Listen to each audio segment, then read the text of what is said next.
سارے مال کو خود ہی ہڑپ کر لیں اور میں اپنا مرضی سے مال استعمال کروں گا، تمہیں بولنے کا کوئی حق نہیں ہے، نہ تم سوال کر سکتے ہو۔ اس کو کہتے ہیں سرمایہ دارانہ نظام، اپنے ہی مرضی سے مال ہڑپ کرنا، یہ تقسیم کرنا، یہ اپنے سرمایہ داروں میں جو ہے نا یہ تقسیم کر دینا، جیسے تو شاکانہ کی مال۔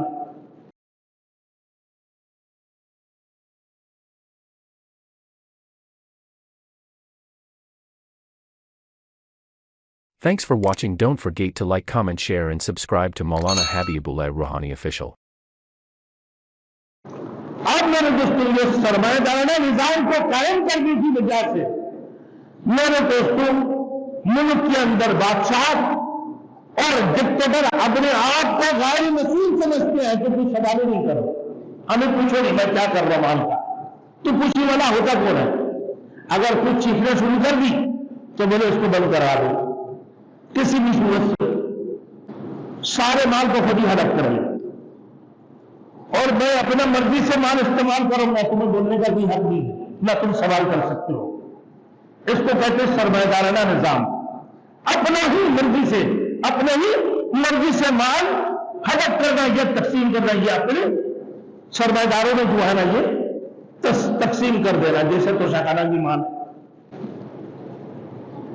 اب آئیے میرے دوستوں،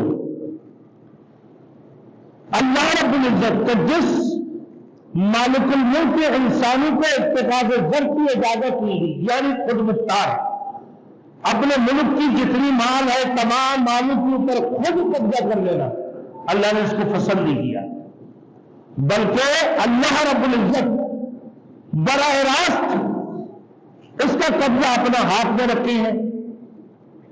آپ کو عارضی طور پر اللہ نے مال دی ہے، یہ بطور امانت کی، مال اور اولاد یہ کیا ہے؟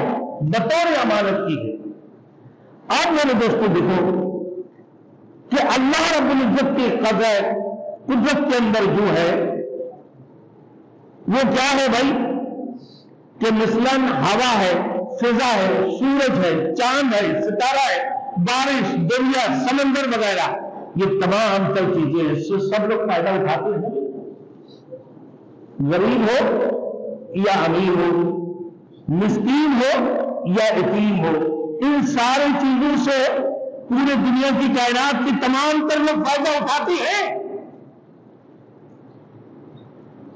یہ اللہ کی قبضہ میں ہے۔ سورج کی روشنی آپ کو بھی مل رہا ہے، غریب کو بھی، امیر کو بھی، یتیم کو بھی، سب کو مل رہا ہے۔ ہوا کی فائدہ آپ بھی لیتی ہیں، پانی کا فائدہ آپ بھی لے رہے ہیں۔ آپ پانی کے نظام کے اندر آ جاؤ، جس علاقہ میں کوئی بولنے والے نہ ہو اس علاقہ میں پانی کا خبر ہی نہیں۔ اب پانی بیچ میں سے راستہ، پانی کی لائن کو کھود کر دوسری طرف پانی کا سپلائی کر دینا، یہ آپ نے ٹینکر کے ذریعے سے، ٹینکر مافیا آج کل شروع ہو گئے میرے دوستوں، وہ پانی کا خرید و فروخت شروع ہو گئی۔ اللہ نے تو اس نظام کو برابر رکھے ہیں کہ اس پانی کا فائدہ بھی میرے دوستوں پانی کا سب اٹھائیں گے، ہوا کی فائدہ بھی سب اٹھائیں گے، اور چاند اور سورج کی، ستارہ اور کواکب، دریا اور سمندر، اس کی فائدہ سب لوگ اٹھائیں گے، کسی مخصوص طبقے والے نہیں اٹھائیں گے۔ لیکن دنیا ہمارے پانی کی تقسیم کے وقت آتے ہیں میرے دوستوں، ہمیں پانی کا حصہ بھی صحیح نہیں ملتے۔ یہ کیا ہوا بھائی؟ سرمایہ دارانہ نظام، اپنا ہی مرضی، خود مختار بن جانا، سب کچھ کا مالک میں خود ہوں، نعوذ باللہ۔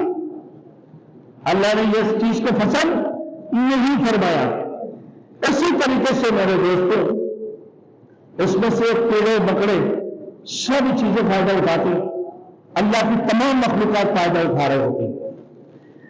اسی طریقے سے میرے دوستوں اللہ نے فرمایا کہ جب یہ چیزیں ختم ہو جائیں گی، خود سرمایہ دارانہ نظام، خود اپنے آپ کو خود مختار بنانے لگے گے، تو پھر میرے دوستوں اس صورت میں ملک کے اندر نظام سرمایہ دارانہ آ جائے گا کہ ایک ہی ہے خود مختار، اپنا ہی مرضی کا نیتا ماری کرتے رہو گے، کچھ نہ پوچھنے والے نہیں ہوں گے۔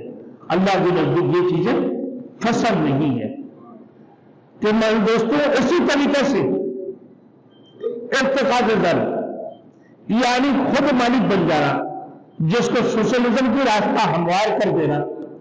اسی طریقے سے اللہ رب العزت کسی ذاتی ملکیت کا اسی طرح احترام کرتا ہے جس طرح کسی کے جان کا احترام ہوتا ہے.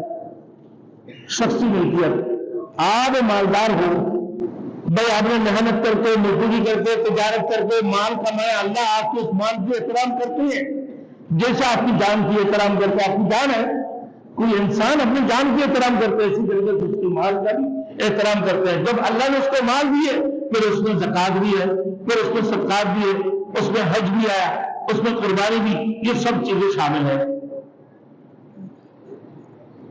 تو پھر اس جگہ پر کمیونزم اور سوشلزم نہیں رہے گا. ورنہ سرمایہ دارانہ اگر نظام تم قائم کرنے کی کوشش کرو گے تو اس ملک کے اندر کمیونزم اور سوشلزم کا قانون جاری ہو جائے گا، اسی راستے کو تم ہموار کر دو. میرے دوستوں پر اللہ نے فرمایا وہاں تاکم الرسول وما نہاکم عنہ فانتہوا، اور جس سے اللہ کے رسول منع فرمایا میرے دوستوں، اللہ کا جو چیز تمہیں دے وہ لے لو، اور جس سے منع فرمایا میرے دوستوں اسے چھوڑ دو. کہ وما نہاکم عنہ فانتہوا، جس سے منع کرے اس کو چھوڑ دو. اللہ نے اپنے نبی کو تقسیم کا جو اختیار دیا ہے اس پر قائم رہو اور اس پر کبھی معترض نہ ہو. یعنی جو اللہ کے رسول نے میرے دوستوں جو اپنے حدیث کے اندر جو چیز بتایا اسی کے مطابق اب اس میں میرے دوستوں سنت آ جاتی، چھوٹی سے چھوٹی ایک سنت کیوں نہ ہو. اللہ کے رسول کو اللہ نے فرما دیا معاف اللہ علیہ رسول کہ بھائی مال فائی کا تقسیم کا انداز اسی طریقے سے اللہ کے رسول کی سنت کے مطابق جتنی بھی باتیں ہیں میرے دوستوں اللہ کے رسول نے جو نظام کو قائم فرمایا نہ، تو ان ساری چیزوں کی طرف میرے دوستوں عمل کرنا اور ان چیزوں کو پکڑ لینا جیسے اللہ کے رسول نے منع فرمایا اس کو چھوڑنا تمہارے لیے کیا ہے بھائی؟ واجب ہے. جسے اللہ کی حکم ہے وہ صحیح رسول کے میرے دوستوں حکم ہے. جو اللہ کے رسول نے جس چیز سے منع کیا اس کو چھوڑ دو، اس کو اختیار مت کرو. تو اسلامی نظام معیشت کو سب سے پہلے دنیا کے اندر جو قائم فرمایا کس نے بھائی؟ اللہ کے رسول نے مدینہ کی ریاست میں.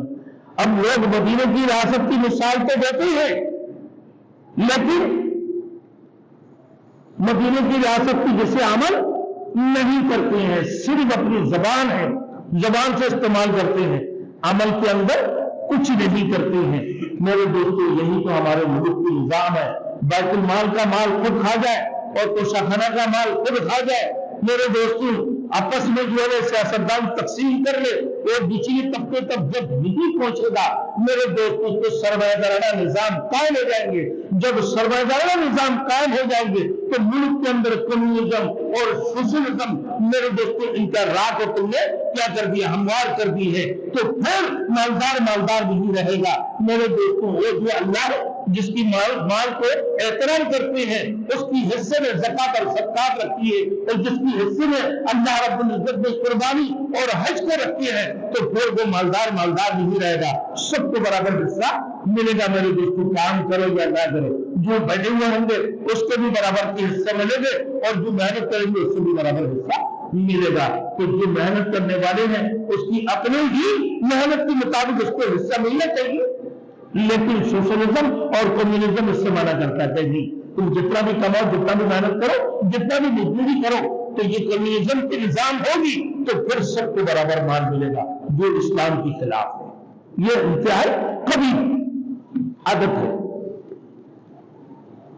میرے دوستوں پچھلے جمعہ کو میں نے بتایا تھا یہی بات کہ دیکھو بھائی اس مال کی تقسیم کا انداز کہ جو مال کوشاخانہ میں اور بیت المال میں ہے بالکل نچلے طبقے تک پہنچنا چاہیے. اسمبلیوں سے صوبے سے اپنے ٹاؤن سسٹم تک، پھر اس کے بعد اپنے دیہات تک پہنچنا چاہیے. بھائی یہاں اسمبلی قائم ہوتی ہے اور پھر اس کے بعد لوکل جو گورنر بنتے ہیں ان کے تو حصہ میں کچھ نہیں ملتا ہے.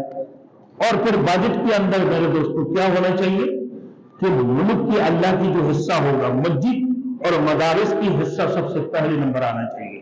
جسے ہمارے یہ سرکاری مسجد جو غریب ہو جاتے ہیں جب نویس بھی خراب ہوتی ہے دو معنی تک صحیح کرنے والا کوئی نہیں ہوتا. اللہ ہم سب کو میرے دوستوں عمل کرنے کے توفیق عطا فرمائے. وآخر دعوانا ان الحمد للہ رب العالمین.